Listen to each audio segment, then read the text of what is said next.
বলো, আমি এর জন্য তোমাদের কাছে আত্মীয়তার সৌহার্দ্য ছাড়া অন্য কোনো প্রতিদান চাই না। যে উত্তম কাজ করে আমি তার জন্য তাতে কল্যাণ বাড়িয়ে দেই। নিশ্চয় আল্লাহ অতি ক্ষমাশীল, বড়ই গুণগ্রাহী।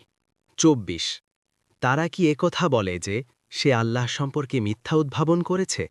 অথচ যদি আল্লাহ চাইতেন তোমার হৃদয়ে মোহর মেরে দিতেন। আর আল্লাহ মিথ্যাকে মুছে দেন এবং নিজ বাণী দ্বারা সত্যকে প্রতিষ্ঠিত করেন।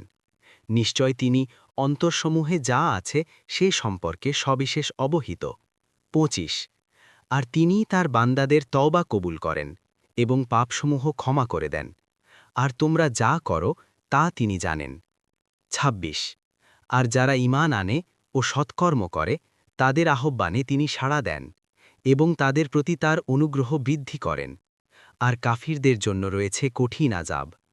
২৭ আর আল্লাহ যদি তার বান্দাদের জন্য রিজিক প্রশস্ত করে দিতেন তাহলে তারা জমিনে অবশ্যই বিদ্রোহ করত, কিন্তু তিনি নির্দিষ্ট পরিমাণে যা ইচ্ছা নাজিল করেন।